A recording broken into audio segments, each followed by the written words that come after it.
Olá amigos, bem-vindos ao nosso canal, bem-vindos à Escola de Profecia. Um feliz sábado para todos que ainda estão gozando das horas sabáticas. Um bom começo de semana para todos aqueles que já estão no primeiro dia da semana. Irmãos, estou aqui mais uma vez para compartilhar com vocês a boa nova da salvação, a esperança de vida em Jesus Cristo. Eu estou muito feliz, pois vamos ter o nosso penúltimo capítulo do livro Eventos Finais. Vamos falar sobre a volta de Jesus, a bendita esperança que Cristo deixou para mim e para si. Sem essa esperança, o que nós seríamos? Mas antes, irmãos, vamos acompanhar aqui uns dados interessantes. Na verdade, um dado interessante. Queridos, Jonathan Blake, arcebispo presidente da Igreja Episcopal do Reino Unido, que a propósito é membro do Concílio Mundial das Igrejas, disse algo impressionante. Eu quero compartilhar com vocês. Escutem muito bem o que este homem diz. Christ says, keep away from the Bible. Cristo diz para ficar longe da Bíblia. The Bible are a historical account of various events and people's thoughts about them. A Bíblia é um relato histórico de vários eventos e pensamentos das pessoas sobre eles. Such writings should not be regarded as accurate always or right. Tais escritos não devem ser considerados sempre preciosos ou corretos. Christians have made the Bible into a weapon with which to injure people and hide their motives. Os cristãos transformaram a Bíblia como uma arma para ferir as pessoas e esconder seus motivos. God has no need to communicate through an ancient book. Deus não precisa se comunicar através de um livro antigo. God speaks today. Good people, they listen, and they can hear my voice. Deus fala hoje. As pessoas boas ouvem e podem ouvir minha voz. So put the Bible down, my friends, and listen to all those shining with light and overflowing with love from every faith and nation and philosophy, for they speak God's word for today's world. Então, abaixem a Bíblia, meus amigos, e ouçam todos os que brilham com a luz e transbordam de amor, de todas as fés e nações e filosofias, pois eles falam a palavra de Deus para o mundo de hoje.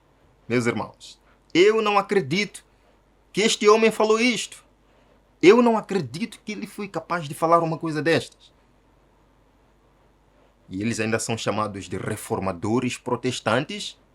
Que contraste existe entre os reformadores protestantes do século XVI, Martinho Lutero e outros, que deram a vida pela palavra de Deus, com os protestantes modernos? Irmãos, ele diz que Jesus pede que fiquemos longe da Bíblia. Ora, Jesus disse em João 17, verso 17, aqui está, João 17, verso 17, santifica-os na verdade. A tua palavra é a verdade. Portanto, ele está mentindo. Ele diz também, irmãos, The Bible are a historical account of various events and people's thoughts about them.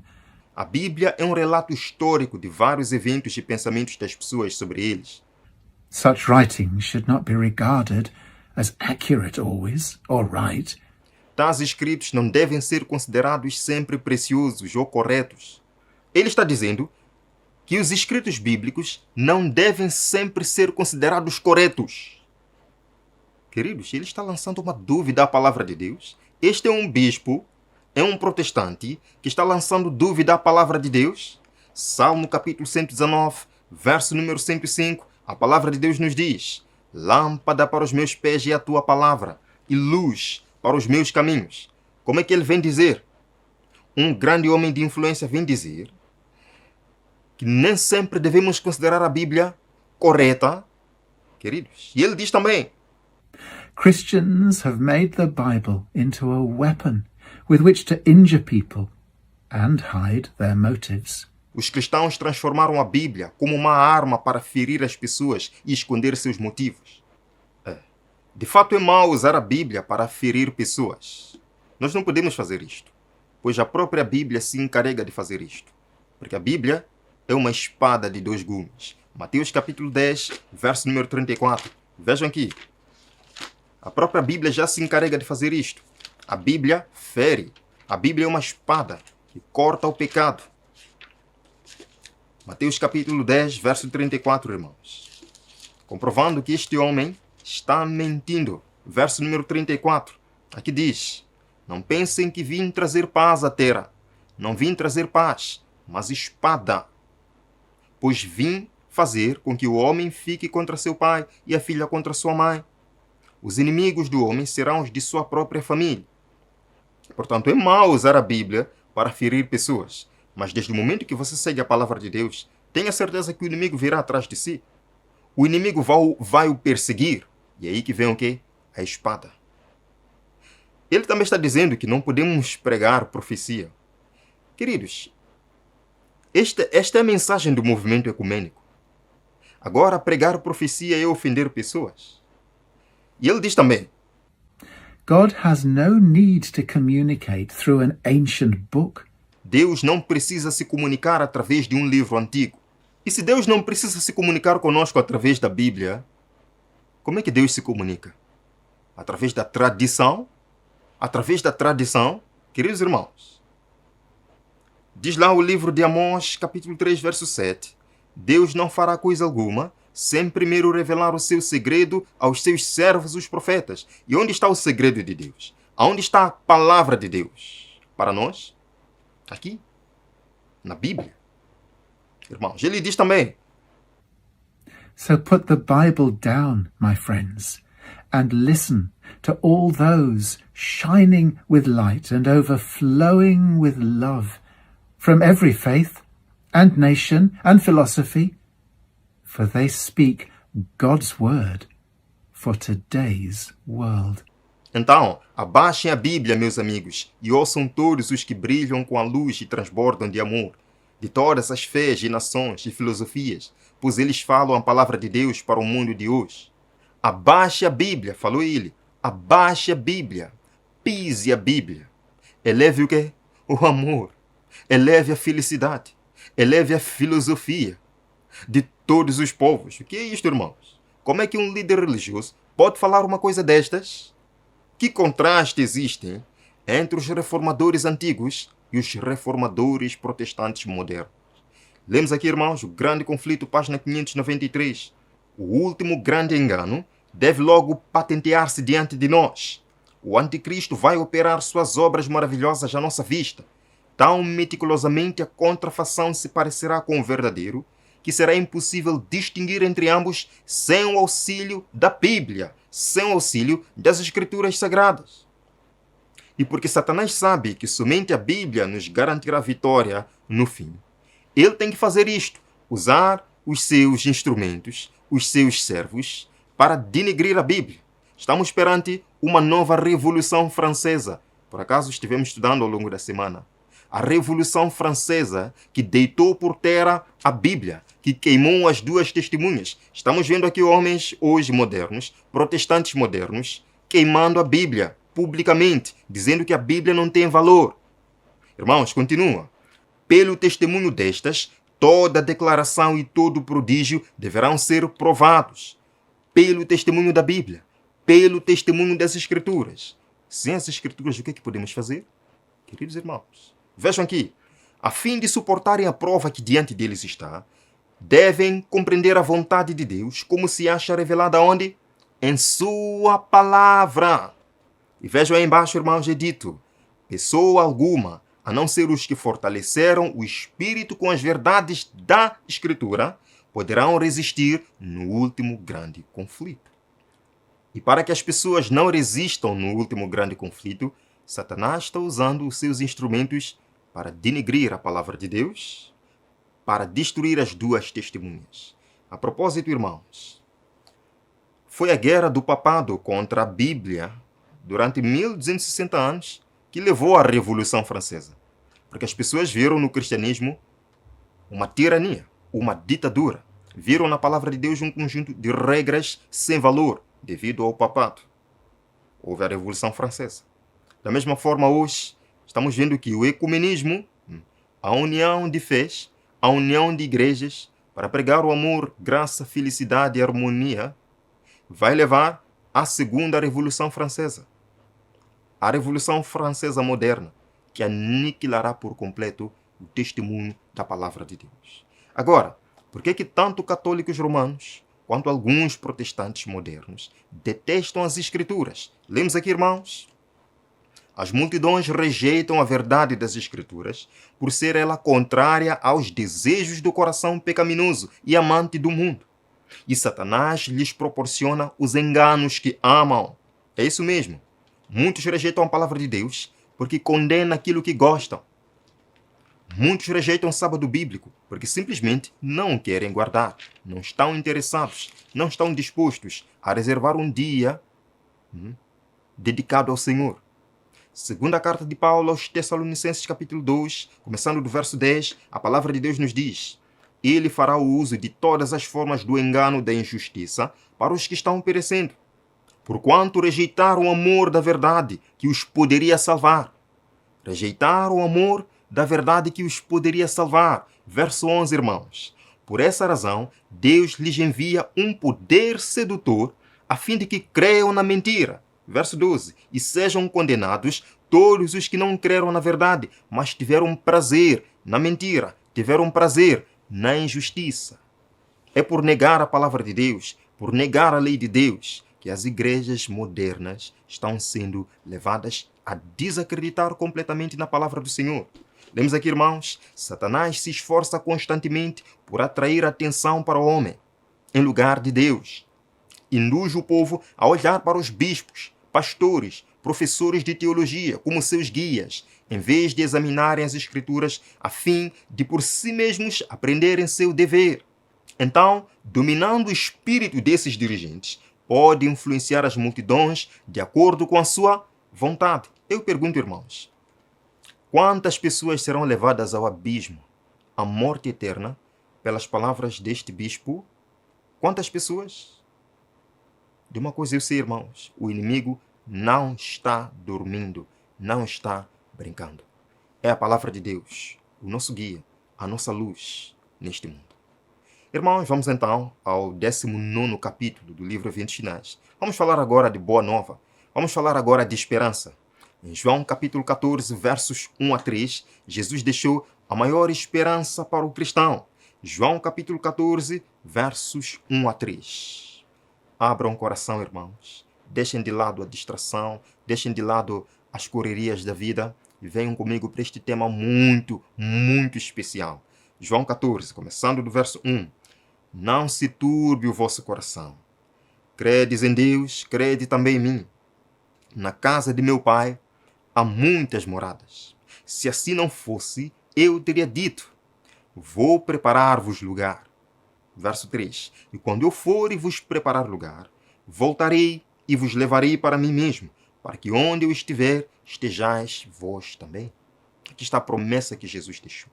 E, irmãos, é no contexto da 7ª praga que o céu se abre. Nós lemos nos temas passados sobre as 7 pragas e os ímpios, vimos também as 7 pragas e os justos. E no contexto da 7ª praga, que é este grande terremoto, os salvos fitam seus olhos no céu e contemplam algo glorioso e grandioso acontecendo. Lemos, irmãos, Apocalipse capítulo 16, versos 17 e 18. O 7º anjo derramou a sua taça no ar, e do santuário saiu uma forte voz que vinha do trono de Deus, dizendo: está feito, está consumado. Houve então relâmpagos, vozes, trovões e forte terremoto. Nunca houve um terremoto semelhante a este, desde que houve homem sobre a terra. Queridos, este terremoto vem com algumas funções. Uma das funções, derrubar as cidades do mundo, que como Sodoma se tornaram. Outra função, abrir as sepulturas daqueles que morreram em Cristo. Lemos aqui, irmãos. Surge logo no Oriente uma pequena nuvem negra. Surge de onde? Do Oriente. Lembram que na 6ª praga é derramada uma taça sobre o grande rio Eufrates, para que ele secasse e se preparasse o caminho dos reis do Oriente, do nascimento do sol. Está aqui, irmãos. Surge logo no Oriente uma pequena nuvem negra, aproximadamente da metade do tamanho da mão de um homem. É a nuvem que rodeia o Salvador, meus irmãos.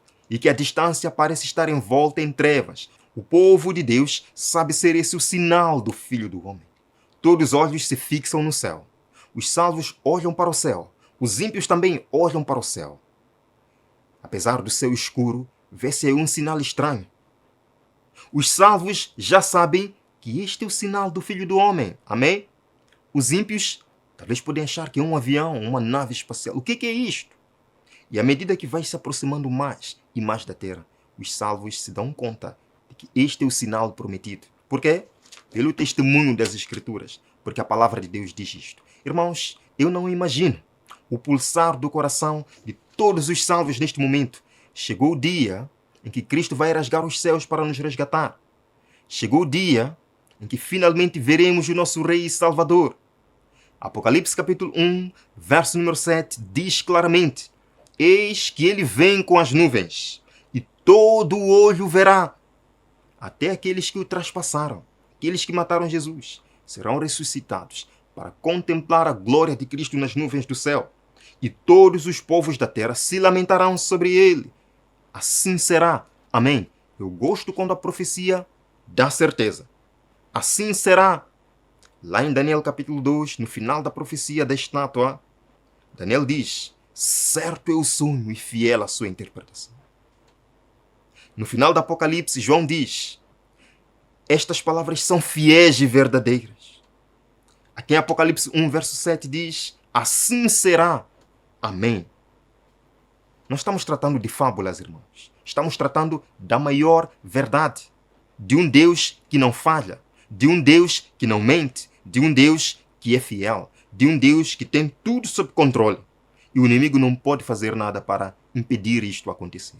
Lemos aqui, irmãos, os que desempenharam a parte mais saliente na rejeição e crucifixão de Cristo ressuscitam para vê-lo como ele é. Ressuscitam para contemplar o Cristo que pregaram na cruz, para contemplar o Cristo em quem cuspiram, em quem insultaram ou a quem insultaram. Vai ser triste, vai ser doloroso. E os que rejeitaram a Cristo ressurgem e veem os santos glorificados. E é nessa ocasião que os santos são transformados num momento, num abrir e fechar de olhos, e são arrebatados para o encontro com seu Senhor nos ares. Esta será a primeira ressurreição, a ressurreição dos justos, a ressurreição da glória. João capítulo 5, versos 28 e 29, deixa isto bem claro, irmãos. Verso 28, não fiquem admirados com isto, pois está chegando a hora em que todos os que estiverem nos túmulos ouvirão a sua voz. Quando a Bíblia diz todos, é porque serão todos. Todos os que morreram e todos que ainda morrerão voltarão a viver. Mas tem aqui uma diferença. Tem uma diferença. Vamos lá, verso 29. Os que fizeram o bem ressuscitarão para a vida, e os que fizeram o mal ressuscitarão para serem condenados. Os que fizeram bem ressuscitam no dia da volta de Jesus. É a primeira ressurreição. Os que praticaram o mal permanecem mortos. Só depois de 1000 anos ressuscitam para o juízo final, para a condenação eterna.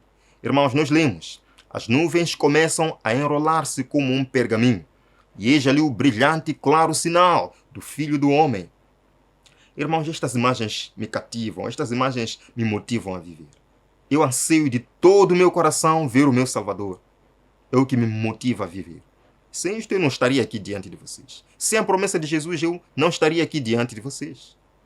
Vejam, os filhos de Deus sabem o que essa nuvem significa. Ouvem-se sons musicais, e à medida que se aproximam, abrem-se sepulturas e os mortos são ressuscitados. Talvez você tenha perdido alguém nesta vida. A dor de perder uma pessoa é realmente muito grande. Mas neste dia nós cantaremos: onde está a morte, a sua vitória? Irmãos, a morte não precisa assustar o cristão. Paulo diz: não vos entristeçais como aqueles que não têm esperança. Existe esperança. Para além deste mundo passageiro, existe esperança na vida eterna em Jesus Cristo. Para que temer? Imagine como é que será este momento da ressurreição.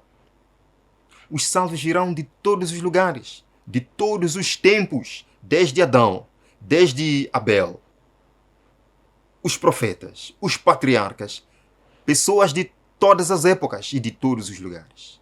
E a pergunta que muitos fazem: como é que ressuscitarão aqueles que foram comidos pelos leões? Como é que ressuscitarão aqueles que foram queimados até virar cinza? E até a sua cinza foi lançada no rio. Lembram de John Huss? Que os padres nem ficaram satisfeitos, não ficaram descansados até que suas cinzas fossem lançadas no Reno. Como é que ressuscitarão estas pessoas? Para Jesus isto não é problema. João capítulo 11, verso 5. Para Jesus isto não é problema, porque Ele é o Criador da matéria, Ele é o Criador da vida. João capítulo 11, verso número 25. Leiam aqui. Disse-lhe Jesus: eu sou a ressurreição e a vida. Aquele que crê em mim, ainda que mora, viverá. Mas como? Não precisamos perguntar. Mas como? Não precisamos perguntar. Precisamos crer. Aquele que crê, Jesus diz, aquele que crê em mim, ainda que mora, viverá. Os herdeiros de Deus vieram das águas furtadas, das choças, dos calabouços, dos cadafalsos, das montanhas, dos desertos, das covas da terra, das cavernas do mar, onde os mártires foram sepultados, onde os filhos de Deus foram queimados e lançados. Deus não se esquece de ninguém. Deus não se esquece daqueles que foram sepultados nas catacumbas de Roma. Cada um deles ouvirá o seu próprio nome. Ressurja e ressuscitarão com corpo glorioso e imortal para contemplar o seu Salvador, para nunca mais provar a morte. Irmãos, a esperança do cristão é tudo. A esperança do cristão é vida. Não adianta abandonar Cristo e procurar viver. Quer vida? Fique em Cristo, porque longe de Cristo é morte, e morte eterna. Os ímpios não terão nenhuma segunda chance, como alguns dizem. Depois do fechamento da porta da graça, não há mais chance. Depois da vinda de Cristo, não há mais chance. Depois dos 1000 anos, não há mais chance. Como alguns têm dito por aí, que haverá um grupo que vai ficar aqui na Terra durante os 1000 anos e depois haverá uma nova chance. Mentira! A chance, irmão, é agora. Hoje é o dia da salvação. Vejam, se houvesse de fato uma chance, ou se Cristo viesse de fato para reinar neste mundo, como alguns dizem que, Jesus vem, os salvos não irão para o céu, vão ficar aqui na terra, porque Jesus prometeu o quê? Uma terra, não um céu para os salvos. Isto é verdade. Mas o que diz Paulo na sua primeira carta a Tessalonicenses, capítulo 4, versos 16? Primeira carta a Tessalonicenses, capítulo 4, versos 16. Escutem muito bem. Versos 16. Pois dada a ordem, com a voz do arcanjo e o ressoar da trombeta de Deus, o próprio Senhor descerá dos céus, e os mortos em Cristo ressuscitarão primeiro. Os mortos ressuscitam. Agora vejam, depois nós, os que estivermos vivos, seremos arrebatados com eles nas nuvens, para o encontro do Senhor nos ares, e assim estaremos com o Senhor para sempre. Aonde? Nos ares. Então, como é que podemos dizer que os salvos vão viver aqui na terra durante os 1000 anos, se a Bíblia está a dizer que iremos nos encontrar nos ares? Será que iremos para os ares nos encontrarmos com os falecidos, ressuscitados com Jesus, para depois sermos lançados de novo à terra para gozarmos 1000 anos? A palavra de Deus é o nosso único guia infalível. Lemos aqui, irmãos, por ocasião da vinda de Cristo, os ímpios são eliminados da face de toda a terra, consumidos pelo espírito de sua boca e destruídos pelo resplendor da glória de Cristo.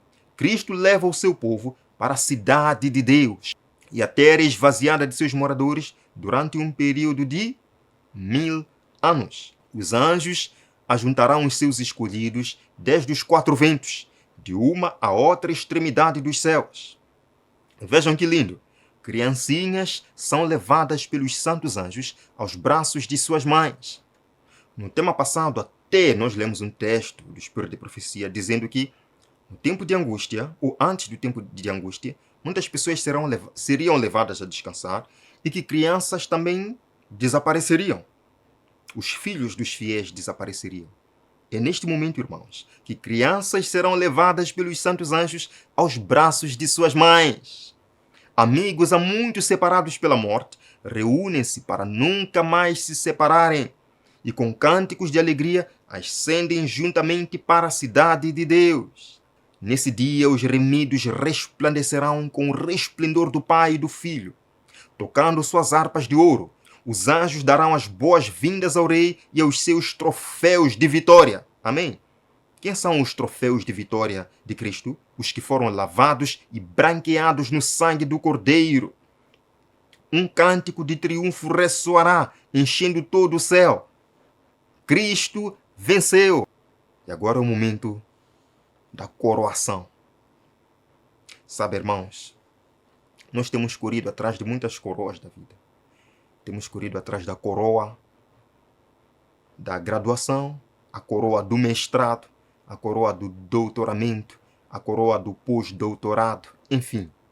Mas eu posso vos dizer que todas essas coroas terrenas não valerão nada se não buscarmos efetivamente a coroa imortal. Lemos, irmãos, vi então um grandíssimo número de anjos trazerem da cidade gloriosas coroas, sendo uma para cada santo, com seu nome escrito na mesma. Pedindo Jesus as coroas aos anjos, apresentaram-nas a ele, e com a sua própria destra, o adorável Jesus as colocou sobre as cabeças dos santos. É por esta coroa, irmãos, que nós devemos correr. É por esta coroa que nós devemos lutar. É por esta coroa que nós devemos trabalhar. Primeira carta de Paulo a Coríntios, capítulo 9, começando do verso 24. Ele diz: vocês não sabem que, de todos os que correm no estádio, apenas ganha um o prêmio? Corram de tal modo que alcancem o prêmio. Todos os que competem nos jogos se submetem a um treinamento rigoroso para obter uma coroa que logo perece. Mas nós o fazemos para ganhar uma coroa que dura para sempre. O atleta em tudo se domina. Ele tem um regime alimentar, porque ele tem que vencer, tem que manter o corpo saudável. Ele tem que dormir às horas certas, tem que beber água, tem que ter uma alimentação saudável. Enfim, uma série de regras ele obedece. Por quê? Porque quer a coroa terrenal. Quanto mais o Filho de Deus, quanto mais eu e você, irmãos, estamos lutando por uma coroa eterna, uma coroa imperecível. Sabotamos nossa vida espiritual, sabotamos nosso relacionamento com Deus. Coramos para alcançar a coroa eterna, a coroa imortal. Se essa é a sua vontade, meu irmão, venha comigo nesta oração. Obrigado, Jesus Cristo, porque existe uma coroa pela qual precisamos lutar e orar. Ensina-nos, Senhor, a buscar esse alvo eterno. Tudo que é deste mundo é passageiro. As glórias e posições deste mundo são passageiras. Os títulos deste mundo são passageiros. Mas o título celestial é eterno. E é por este título de salvos em Cristo que nós precisamos lutar e alcançar. Senhor, escreva o nosso nome mais uma vez no livro da vida. Mantenha-o aí. Não permita, Senhor, que ele seja apagado por nossas atitudes. Perdoa os nossos pecados. Dá-nos um bom começo de semana. Em nome de Jesus. Amém. Meus irmãos, mantenhamos firme esta promessa. Jesus logo voltará. Não importa o que alguém diz. Não importa se aparece um escarnecedor para você. O que importa é o que a palavra de Deus diz. Cedo virá meu Senhor. Ele tem uma coroa, uma recompensa para si. Eu verei no próximo vídeo, aqui no nosso canal. Compartilhe o vídeo e abençoe outras pessoas. Até breve.